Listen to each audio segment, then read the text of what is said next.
This works? Okay. Thanks, Conchita. If somebody asked me, how could I define nature using just a single word, I quickly answer, variation. Variation summarizes nature, because variation is so pervasive in nature that has been the central aspect of nature that has been investigating historically and is present in every flavor of biology. And the importance of variation in modern biology has increased after Darwin's contribution on evolution by natural selection. And I think we can, okay. This syllogism summarizes the importance of variation in modern biology. I think everyone in this room agrees with the first proposal. It's a well-known proposal by Theodosius dos Sancke many years ago, and nothing in biology makes sense except in the light of evolution.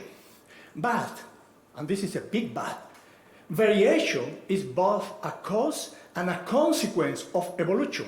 So the conclusion is that nothing in evolution makes sense except in the light of variation. I'm going to talk about variation. I'm going to talk about variation and epigenetic, but I'm going to talk about a particular type of variation. It's the variation that takes place at a particular scale, the scale of the width-implying scale. But before going on, let me give you an outline of my talk. It's a roadmap of my talk. First, I'm going to introduce the sub-individual scale of variation, mostly because I think most of you have never heard about the importance or the significance of sub-individual variation. This has been a source of variation that has been traditionally neglected or deemed unimportant. In the second part, that is actually the core of my lecture, I'll present a summary of the results we have been obtaining in the last few years by using lavender as a model plant to study the connection between epigenetic variation at the sub-individual level and phenotypic variation at the sub-individual level. And finally, in the third part of my lecture, I'm going to put the results in a broad context of a broad epigenetic mosaicism hypothesis. In nature, all variation that is relevant to natural selection is relevant to evolution occurs at a variety of scales. And a number of disciplines have been connected with different scales of variation. We have variation at the continental scale, or the whole planetary scale, is the topic of phylogeography or geographical genetics. At the lower spatial scale, we have landscape genetic, a population genetic, and two, population epigenetic and ecological epigenetic. In all these disciplines, the elementary unit is the individual. In population genetics, in phylogeography, everything, all the samples are individuals. But there is still another level of sub-individual variation, and another level of variation takes place at the very small spatial scale. It's the scale of 1 meter or 2 meter or 3 meter, but it's a scale within individual. There is no name for this, but I call it sub-individual epigenetic. I hope this sticks, and in a few years, sub-individual epigenetic will be something. Okay? The first principle is very simple. Plants produce a lot of homologous structure, and, flowers, leaves, fruit, seed, and so on. And every individual plant produces very many structures that are not identical. That's the key. Are not identical. There is some variation, and this variation introduces a component of variance at the population level. So this is sub-individual variance component. Okay? we don't have only a sub-individual variance component. The key point is not the variance itself. The key point is that the variance is very high. And if we do a partition of the variance into the among individual and the within individual component, as in this graph, is a summary of many studies on traits of flower, of fruit, leaves, seeds, so on. Every symbol corresponds to a variance partition, and on the vertical axis we have the variance within plant. And the blue line is the 50-50, is the 50 division. Above the line, all the points above the line have more variance within the plants than among the plants. So in most cases, in particular, when fruit, leaves, or seeds are evolved, in most cases, there is more variance within the individual, more phenotypic variance within the individual than variance among the individual. So this is far from a negligible component of variance in the population. It has been neglected, but it's not negligible, it's not the same.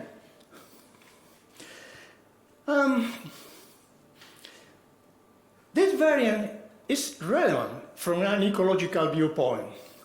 When one examines the consequence of variation within plant, in flower or leaves or so on, one finds that the consequence, for instance, of interaction with animals, variation in flower size can influence the interaction of individual plant with pollinator, or variance in seed size can influence the interaction of individual with seed dispersed, and so on. So within individual variance is not only is quantitatively important, it's ecologically important. This means that variation itself can become a target for natural selection. So variation itself can be a character, an individual character. This was told many years ago by Haldane, that the individual plants not only have their characteristic means, they also have characteristic standard deviation. What are the causes of sub-individual variation? There are three main causal layers. The first layer is what I call the hardwired layer. Hardwired layer is a predictable patterns of variation within individuals that are not related to the environment. They occur everywhere at any time. For instance, we have variation in leaf size at different positions along a growth axis, or differences within inflorescence in flower size depending on the position. So this is a constant pattern of sub-individual variation that is related to the development, to the developmental gradient. The second layer is a soft-wired layer. It's soft-wired because it's predictable, but it depends on the environment. It's related to phenotypic plasticity. It's phenotypic plasticity within the individual plant. For instance, we had an aquatic plant, I don't know if this works, the pointer. In aquatic plant, we had, for instance, as a very good example, floating leaves had one shape, leaves inside the water, submerged leaves had a different shape, and herbivory can also induce changes in the leaves, as in holly trees. Herbivory by mammal induce the production of prickly leaves, and in absence of herbivory, the leaves have no prickle. In these cases, there are good examples showing that this variation, this soft-wired predictable variation triggered by environment, has an epigenetic basis. It's mediated by epigenetic change within the individual. This example of water cactus, to my knowledge, was the first instance more than 20 years ago, showing that leaves in different positions in the plant have different epigenetic profile in the cells. In third place, we had the softest wired layer of all. It's unpredictable, and we don't know if it is related or not to the environment. In these cases, we found that in different parts of the plant, we find sectors that different in color, like happen in maples or in flowers, and the very classical example of Barbara McClintock with corn with variation in seed coat color. Every time this has been studied in detail, has been found that this mosaic, this phenotypic mosaic, are related either to somatic mutation, epimutation, or mobile element like transposon. In fact, the first evidence of mobile element in genome were those documented by Barbara McClintock for corn.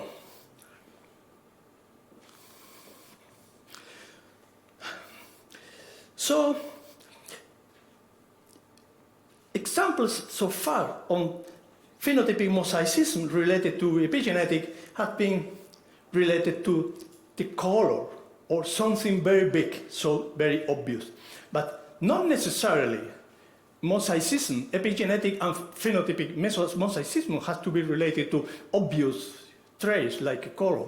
So I'm going to show you that very subtle phenotypic variation inside plant, in lavender plant, had a epigenetic basis. It's not easy to understand what is behind epigenetic mosaicism in plant. First, we need to know, well, is there some mosaic? Is it present? Is it snapshot, the snapshot? We need to know if there is some epigenetic mosaic, and this epigenetic mosaic is related to phenotypic mosaic within plant. Then, well, if you find the mosaic, you need to know if the mosaic has some consequence for the future. It has some consequence for the progeny of the plant. And third, how the epigenetic mosaic comes about. How was it originated?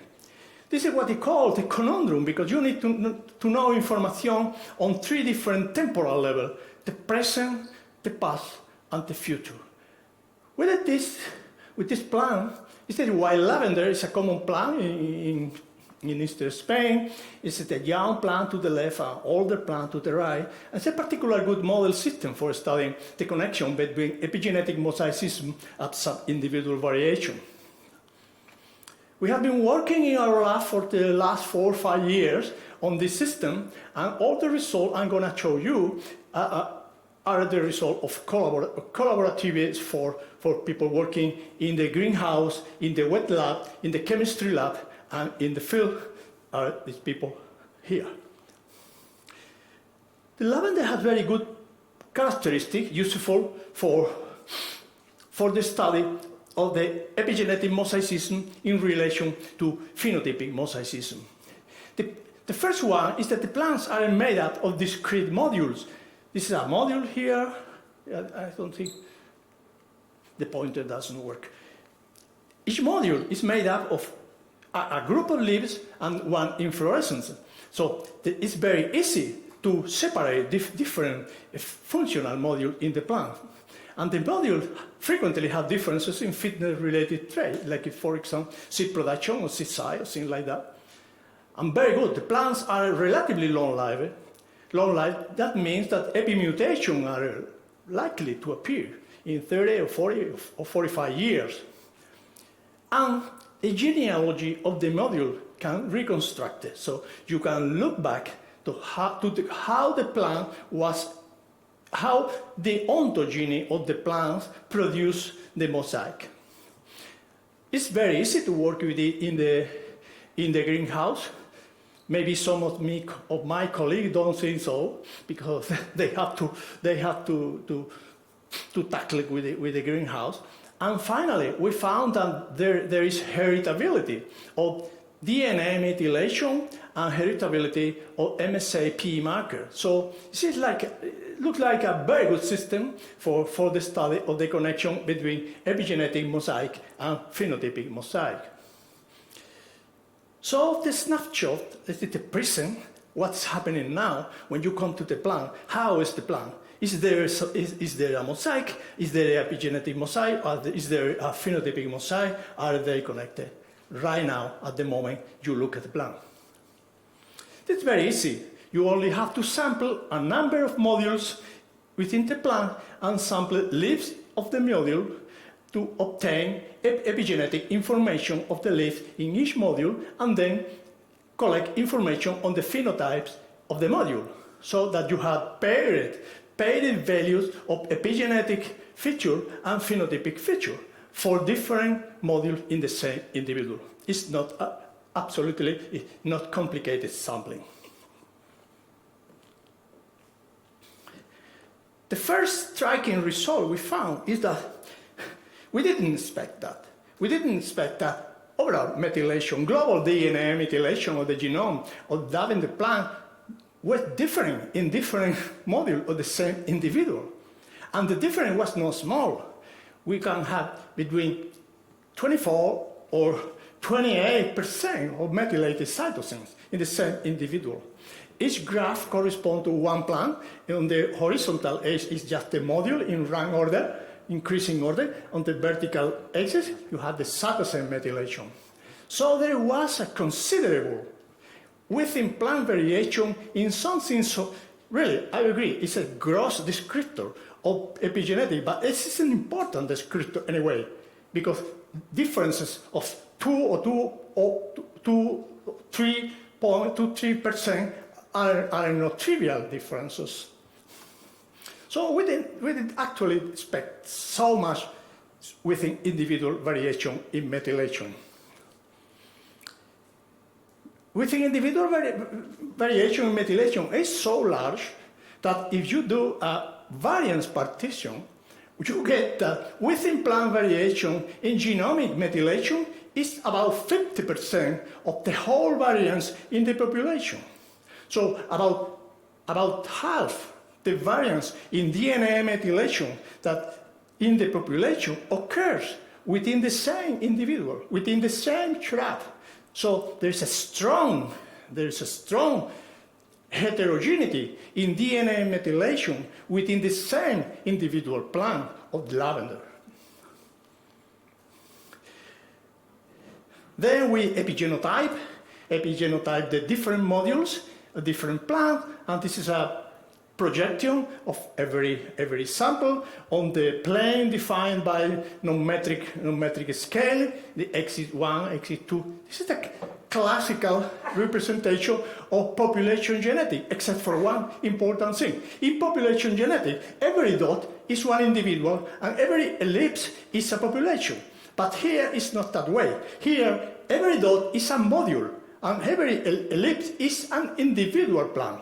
So eventually, we have that 74% of all epigenotypic variation in the population is due to heterogeneity in the methylation status of MSAP marker.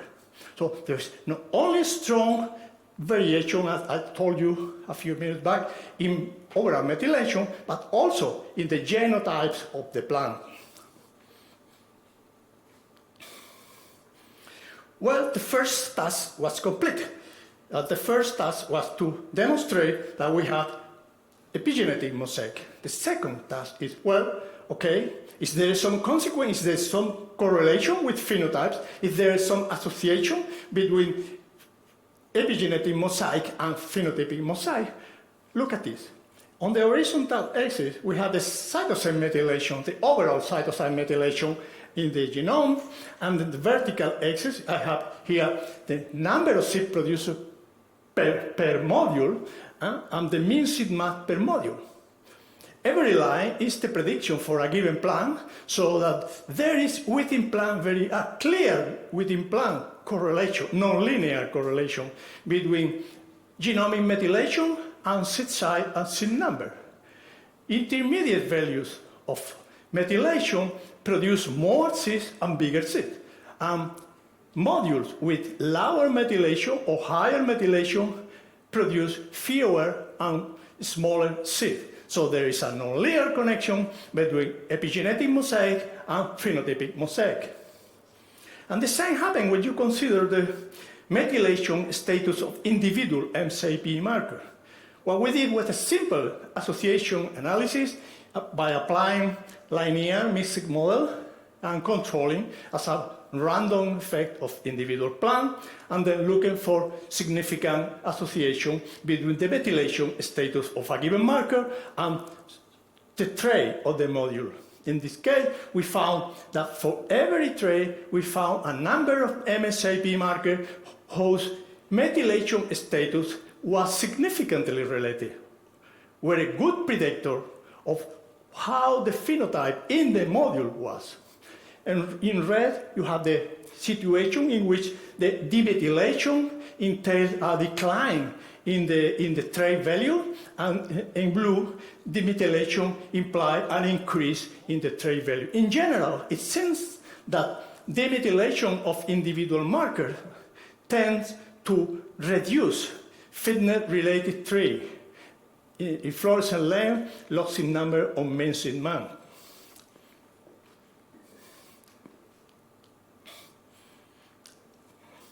So the first part of our challenge was complete. We had information that we had epigenetic mosaic, we had phenotypic mosaic, and both of them were correlated. Has some consequence for the future? Is there some implication for the next generation? That is important because otherwise you only have, well, it's a snapshot, it's a particular model of the plant, and afterward nothing happened. This is what we did to test this part, and we took seeds from different modules, and we sold them in the greenhouse. And we got in the greenhouse seedlings from different modules in the same individual. And we monitored progeny feature, like seed germination success or time to germination, seedling size, DNA methylation of the seedling, incidence of fungal disease. We asked whether this progeny feature bears some relation, has some relationship with the epigenetic feature of the maternal module they come from. It's like an association analysis, but an association analysis from the mother to the progeny. I showed you the two major results of this work. The first place, this is a variance partition of the progeny traits, the variance among maternal plant on the horizontal axis, and the variance among modules of the budding plant. The diagonal length is more about the same, 50% of each component. We found that in most cases, most variance in progeny trait were not due to how the model was due to how the module was. It's the most variance was due to differences between modules within the same model. I think it's a bit tricky to imagine because I'm going back and forth between the present and the past. But the connection is, the important point is that there is a predictive power of the maternal module with regard to how the seedling, how the progeny is. And the second proof of this connection is that, again, it's an association analysis in which the main trait of the progeny is fitted against the methylation status of the maternal module, methylated or unmethylated, and there were several particular MSAP markers that were in the mother plant that were related to what happened to the progeny in the greenhouse. So the second part, the future. What about the past? This is the most tricky part because it's very difficult to get back and to understand how the mosaic appeared, how the epigenetic mosaic came about. They were just an instantaneous situation that happened to occur when we went to the field to sample them, or that was a persistent situation that was all over the life of the genealogy of the plant. That's difficult, but in the case of lavandula, we had a very easy trick, was to reconstruct the genealogy of the plant. How we did that? We collected a number of individuals and then draw by hand the architecture of the plant.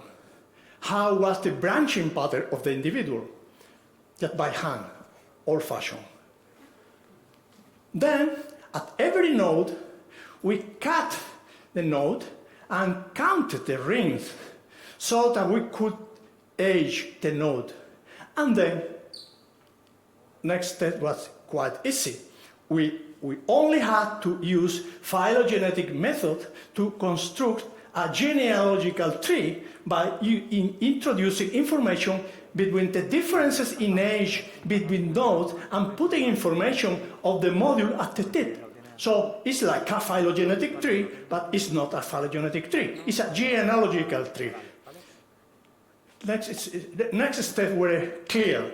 Just apply phylogenetic method to test whether we had some genealogical signal. That means that if whether modules happen something. Okay, it's again. If modules closer in the genealogy were more similar in epigenetic traits than modules farther away. In phylogenetic study, this is called phylogenetic signal. We call it genealogical signal. Okay. A quick summary of the results. No matter the epigenetic indicator, no matter the epigenetic variable, all variables have significant genealogical signal. We reconstructed the evolution, we reconstructed backward the genealogy of the plant, and then we used a phylogenetic method to test phylogenetic signal.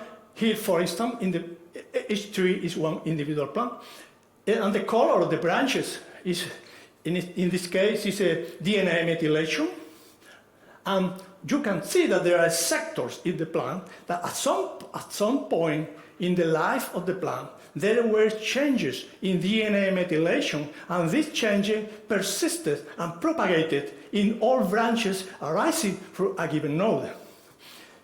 The arrows indicate some very obvious places where changes took place. This is for DNA methylation, but the conclusion was the same if we use the multivariate epigenotype using mosaic marker. The coordinates in the two axes of non-metric multidimensional scaling. Again, there was a strong genealogical signal, and there were changes in the epigenotype along the lifetime of the plant. And the situation was similar when the methylation status of single MSAP marker were mapped on the genealogical tree. Red dots are a methylated situation, gray dots are methylated situation. At some point in the lifetime of the plant, some change took place, and from that time on, the methylation status of that marker remained unchanged. Sometimes the change took place early in life. In these cases, changes took place when the plants were 5, 6, 7 years old, and afterward, changes remain. It's very clear in this one, top left, when the plant was 6 years old, that particular marker changed from methylated to unmethylated, and afterward remain all branches arising from that point. The marker was unmethylated, and some reversals sometimes occur too. In other cases, changes occur late in life of the plant. Here, the plant was about 18 years old, and at that time, there was a change from methylated to unmethylated. What these results are telling us is that, putting together is say, one, we had epigenetic mosaic that are related to phenotypic mosaic within plant. And mosaicism has very strong, and quantitatively, epigenetic variation within individual is very strong, has consequence for the future in terms of the progeny's success and in terms of important traits of the progeny, and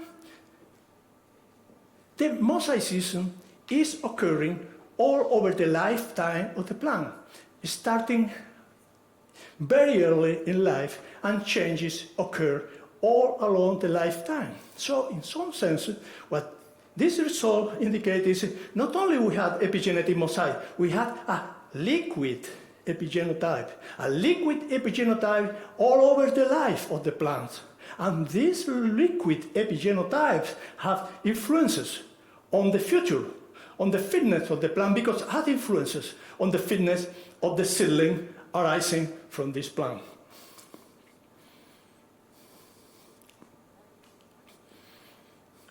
Just as a reminder, plants are made up by the aggregation of elements.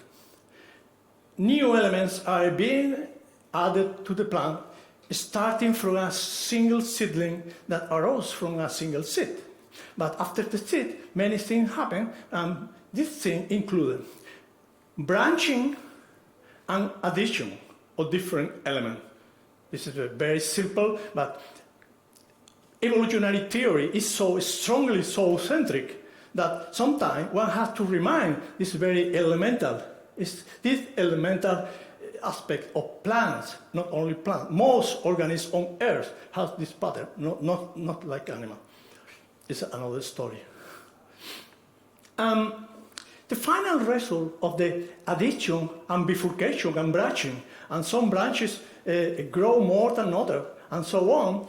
Many years ago, some people proposed that plants are not unitary individuals. The plants are actually metapopulation of semi-autonomous modules.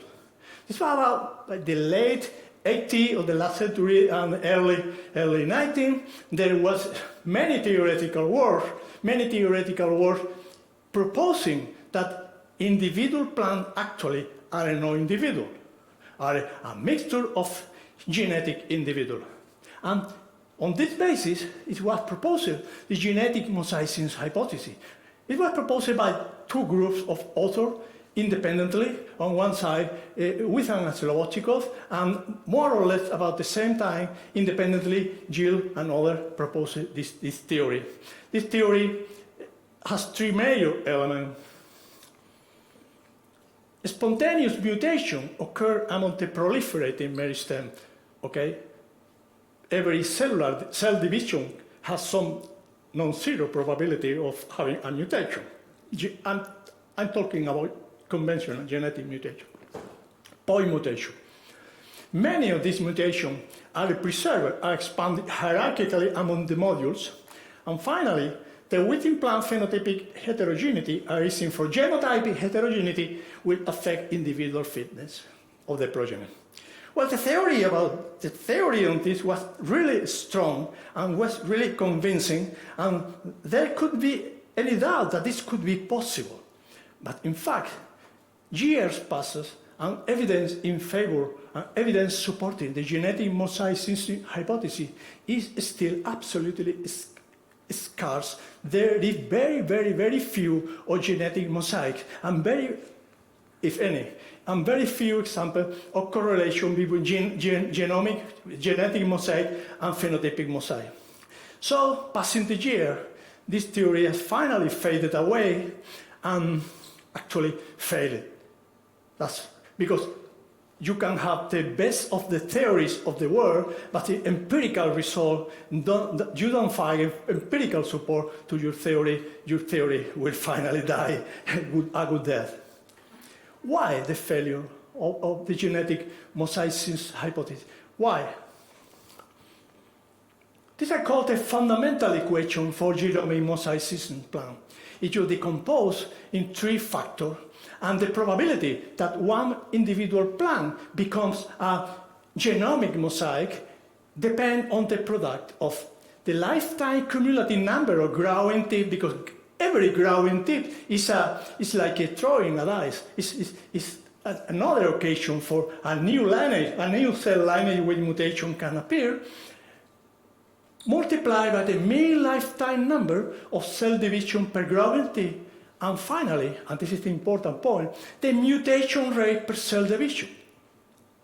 This is a product. In any multiplication of factor, a single factor equal to 0 or very close to 0 will cancel the whole multiplication. This is the important aspect that we often forget. And what actually happened is that genetic mutation rates are very, very, very low. And recent studies with new methods, with new technique, are showing that genetic mutation rates are very extraordinarily low. So with this, it's not rare that genotypic mosaics appear, because just 1 0 in this product would make 0 the whole product. In contrast, all investigation on epimutation rate show that epimutation rate within individuals are many orders of magnitude higher than genetic mutation. So, just for this, only for this difference, one would expect to find much more frequently epigenetic mosaic than genetic mosaic. And our results for lavender show that it's not so rare, probably. So we proposed not long ago, we proposed a very simple change in the genetic mosaicism hypothesis. We proposed to change just a few words, but everything else constant. We changed genetic mosaicism hypothesis for epigenetic mosaicism hypothesis, and spontaneous mutation by spontaneous epimutation, and everything else remained the same. The whole theory and the whole theoretical world are arising from the original genetic mosaicism hypothesis can hold again almost without change for the epigenetic mosaicism hypothesis. What do we know now?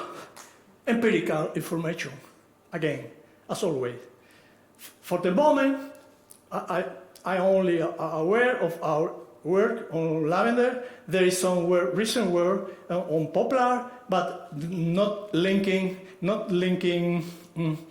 epigenetic mosaicism with the future, for example. We need much more information. But in any case, our result for lavender have two clear take-home messages.